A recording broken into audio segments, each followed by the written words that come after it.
The way you treat yourself, the way you treat others around you has a lot to do with how you were treated in your childhood. Let me share a real life story which my mentor shared with me. In the interest of saving the name of the lady, let me call her Mirabai itself. When Mirabai was 5 years old, she had her favorite toy, a doll, which she had named after herself. One day, unfortunately, the doll broke. While she was crying, her disciplinarian father walked up to her and said, "Stop crying immediately or I will spank you." This made her cry even more. Heartbroken, while she was sitting at the dining table and still crying, her father got even more angry and broke the remaining doll into smaller pieces and threw it in the dustbin. Looking at his rage, she was shocked. She wanted to hit him, kick him, break him, but instead she stood there frozen. Nobody came to rescue her, nobody came to comfort her. That is when she realized that she needs to hide her true feelings and not share it with anyone. This is a state we call emotional stoicism. From that day onwards, she could not trust her father nor her mother in the same way that she did earlier.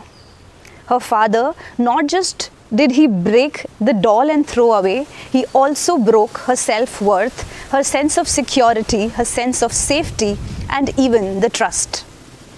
Today, in her 30s, Mirabai complains of not having good relationship with her husband and her child. Her constant fights with her son has brought her to the therapy. Her husband and son complain that she is very harsh and rude in her behavior towards them. It is only after much processing on herself that she realized that her childhood defenses, which were emotional withdrawal and suppression, were interfering with her ability to connect with her son. When her husband expressed his emotional side about her rigid behavior, she took it as his weakness and invalidated all his feelings. It probably was the same way she was being treated by her father in her childhood. She was repeating those patterns subconsciously, unknowingly with her own son and spoiling her relations not only with her kid but also her husband. It's only when she brought to awareness these old childhood incidences that she could heal them and improve her relations.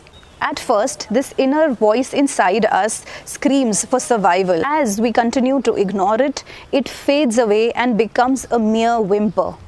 Over the years, this voice erodes our soul and makes us as helpless as we were in our childhood. A lot of what we feel, we experience and we exhibit to the world around us has a lot to do how we were treated when we were 5, 6 years old. It's time we look back in those instances and bring the healing not only to our life but also improve the relationships around us by healing ourselves first. Thank you so much. I hope this brought in some light and healing to you. We'll continue to see you tomorrow once again. Bye-bye.